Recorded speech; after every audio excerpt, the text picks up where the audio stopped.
Perkenalkan, nama saya Friska Seko. Pada saat ini saya akan membuat tugas video CAP saya, yaitu membuat setup dari PT Surya Furniture dari awal database sampai pada laporan neraca kontro di Accurate. Pertama-tama yang akan kita lakukan yaitu mendownload data-data Excel yang akan kita gunakan di Accurate nanti. Di sini saya sudah mendownload semua data-data yang akan saya input nantinya di Accurate. Kalau sudah, kita masuk di Accurate dengan menggunakan akun yang telah kita buat sebelumnya. Lalu kita klik icon plus, lalu masukkan nama usaha yaitu PT Surya Furniture.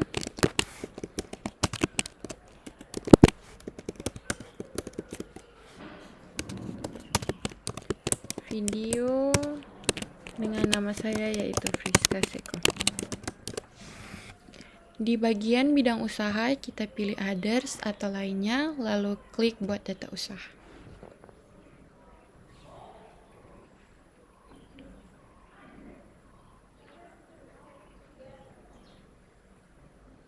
Nah, kalau sudah, kita klik lanjutkan.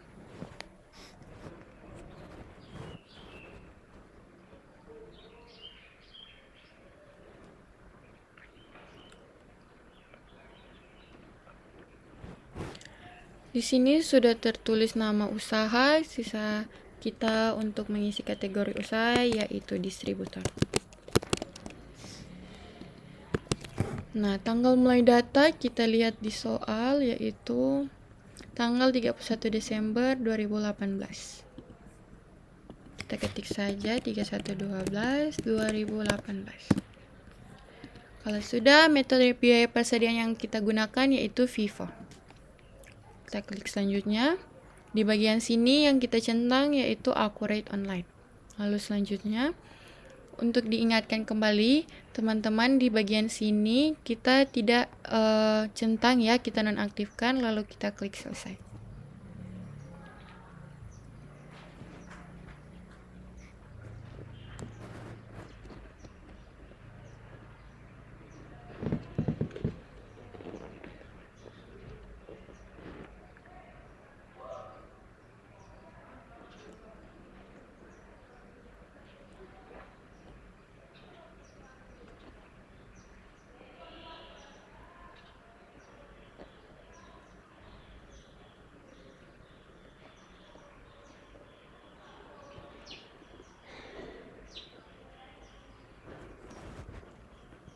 Nah, kita X saja yang bagian berita. Kalau sudah login, kita masuk ke pengaturan preferensi. Kita akan menginput data-data. Ya, yang pertama nama usaha sudah terinput tadi, distributor dan bidang usaha juga sudah. Nah, berikutnya kita masuk di telepon. Kita lihat saja di soal yang ada di buku. Kita copy paste saja. Faksimili juga.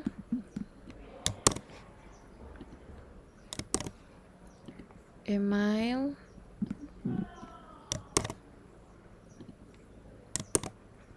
tanggal mulai data juga sudah. Kalau sudah, kita masuk ke alamat, jalan yaitu Jalan Kelapa Gading Utara,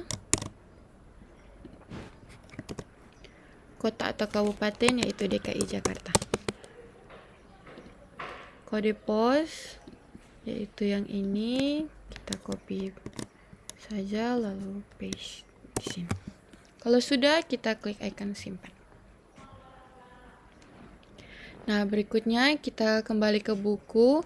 Di sini ada kebijakan akuntansi yang harus kita buat. Yang pertama itu ada umum. Beberapa pelanggan dan pemasok masih menggunakan SGD dalam bertransaksi dengan perusahaan. Nah, menggunakan SGD maka kita masuk ke Accurate lagi, kita klik pengaturan, kita masuk di preferensi, kita lihat di fitur, lalu kita centang yang multi mata uang, tetapi di sini sudah tercentang otomatis ya teman-teman. Begitu juga dengan perusahaan adalah pengusaha kena pajak yang memungut dan membayar PPN. Kita lihat di sini, kita klik pajak sudah ada ya. Begitu juga dengan nomor 3 juga sudah ada. Kita masuk dengan penjualan. yaitu penawaran penjualan dibuat dan dikirimkan kepada pelanggan. Tetapi sebelum itu kita akan membuat mata uang SGD.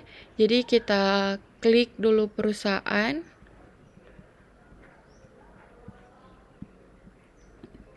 Lalu kita masuk di mata uang.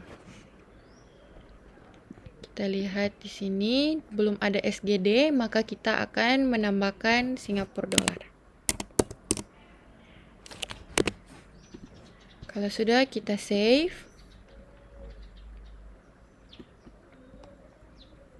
Sudah ada ya teman-teman. Kita balik lagi ke preferensi. Di bagian penjualan ada penawaran penjualan dibuat dan dikirimkan kepada pelanggan. Kita sudah tidak perlu lagi aktifkan lagi karena di sini sudah ada di bagian fitur. Di bagian penjualan, penawaran dan pesanan sudah otomatis dicentang ya teman-teman. Begitu juga dengan retur penjualan sebagai pengurang nilai piutang berlaku untuk barang yang rusak atau cacat. Di sini juga sudah ada itu retur penjualan. Perusahaan menghitung dan membayar komisi salesman. Kita lihat di penjualan juga sudah ada salesman ya teman-teman. Lalu yang berikutnya ada jasa pengiriman. Kita lihat di sini juga sudah ada ya jasa pengiriman. Lalu berikutnya perusahaan memberikan syarat dan tenggang waktu pelunasan pada pelanggan. Sudah otomatis jika tidak perlu jadi kita tidak perlu mengubah apa-apa. Lalu kita akan masuk di step berikutnya yaitu pembelian. Bagian gudang membuat permintaan barang atas barang yang ingin diajukan pembelian. Kita lihat di fitur di persediaan. Permintaan barang sudah otomatis lagi ya teman-teman, sudah dicek, dicentang maksud saya.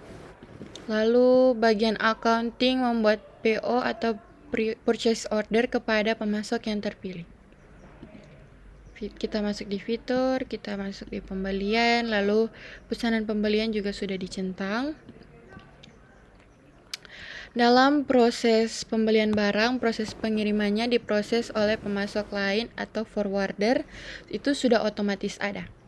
Nah, step berikutnya yaitu persediaan. Gudang yang memiliki perusahaan 2 depan dan belakang. Maksud saya, gudang yang dimiliki perusahaan ada 2 yaitu depan dan belakang. Kita ke fitur, kita ke persediaan, multi gudang sudah ada ya. Di sini sudah otomatis dicentang. Lalu kita baca lagi soal kembali. Perusahaan memiliki kegiatan memproduksi dan merakit. Kita masuk di fitur persediaan dan di sini sudah ada ya produksi sederhana. Lalu metode perhitungan nilai persediaan yaitu FIFO yang kita sudah centang di awal tadi. Ini sudah ya teman-teman. Setelah itu kemudian di bagian lainnya perusahaan tidak mencatat biaya dan beban operasional per departemen. Kita masuk di fitur perusahaan lalu departemen. Di sini sudah tidak bisa dicentang ya. Lalu step berikutnya yaitu kita akan menginput gudang. Kita masuk di persediaan, lalu klik icon gudang. Kita cek dulu ya teman-teman.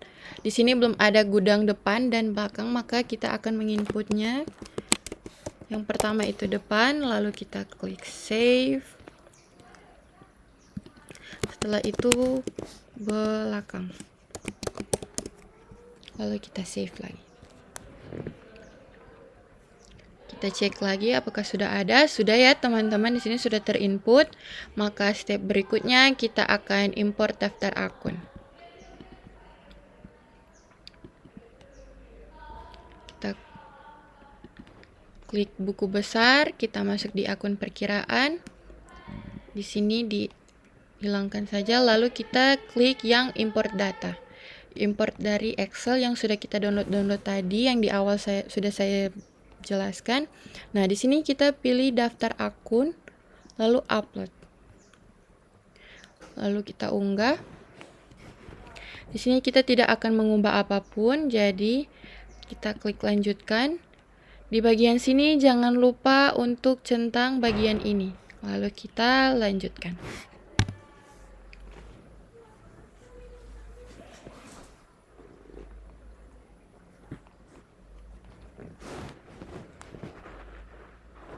Berhasil ya teman-teman, datanya 73 total data yang berhasil diproses. Kita langsung tutup saja.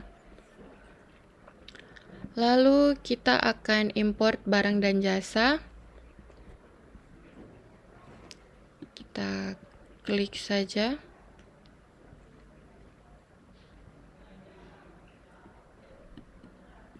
Di bagian sini import data. Mohon maaf saya sedikit lupa di mana bagiannya. Kita masuk di sini, kita import data di barang dan jasa. Lalu kita unggah file Excel yaitu daftar barang, kita upload, lalu kita unggah. Nah, di bagian sini kita tidak akan mengubah apapun, dan di bagian sini saya ingatkan lagi jangan lupa untuk dicentang bagian ini, lalu kita lanjutkan.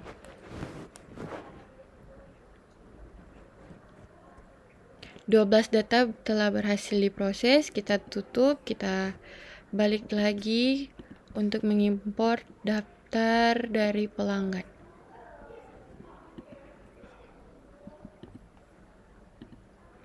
Kita unggah. Jangan lupa untuk centang di bagian ini.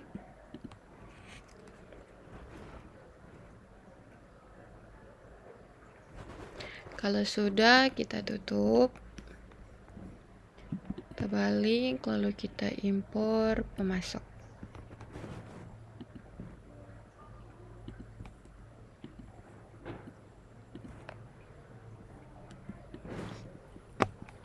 Jangan lupa untuk dicentang bagian yang itu, lalu kita klik lanjutkan.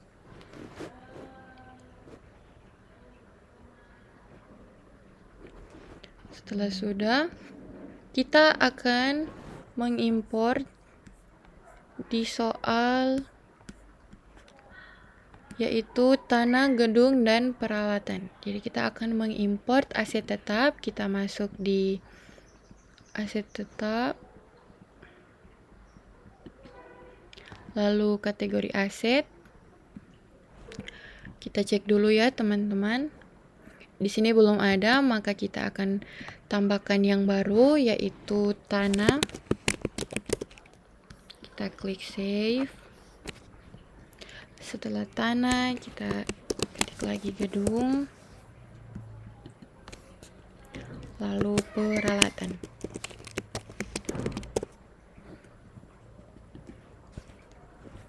Setelah itu kita cek lagi kalau sudah ada ya teman-teman. Di sini sudah terinput. Setelah itu kita akan selesaikan sekarang dengan mengecek daftar laporan, yaitu di bagian daftar laporan. Nah,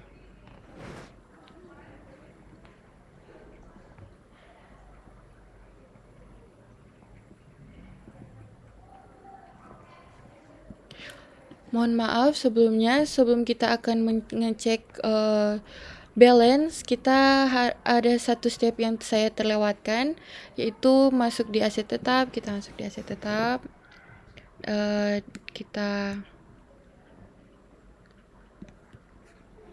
klik yang ini. Di sini belum ada, maka saya akan mengimport datanya terlebih dahulu.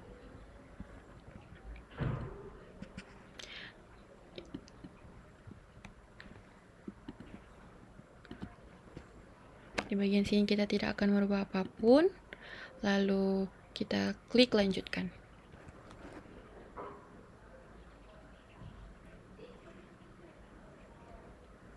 Berhasil ya teman-teman, tidak ada yang gagal. Lalu kita klik di daftar laporan, Nah, di bagian sini kita akan mengecek balance. Jadi, kita cari yang neraca indeks kontra. Tanggal yaitu 31/12/2018.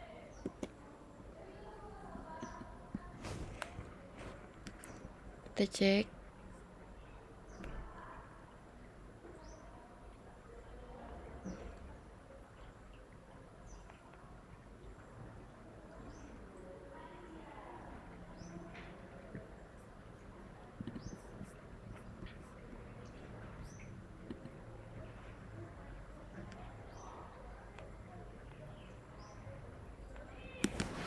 Kita masuk di perusahaan.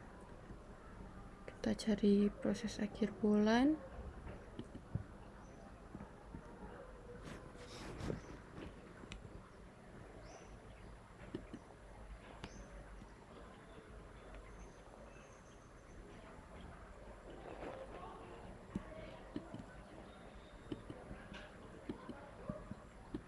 Kita input Desember 2018.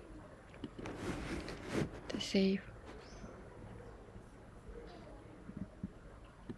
Kita pergi ke daftar laporan, baru kita refresh. Kita cek balance-nya sudah sama ya teman-teman, seperti yang ada di buku, yaitu 1773731. 1773731. Maka dengan ini tugas CAP video membuat video dari setup dari PT Surya Furniture saya sudah selesai. Terima kasih.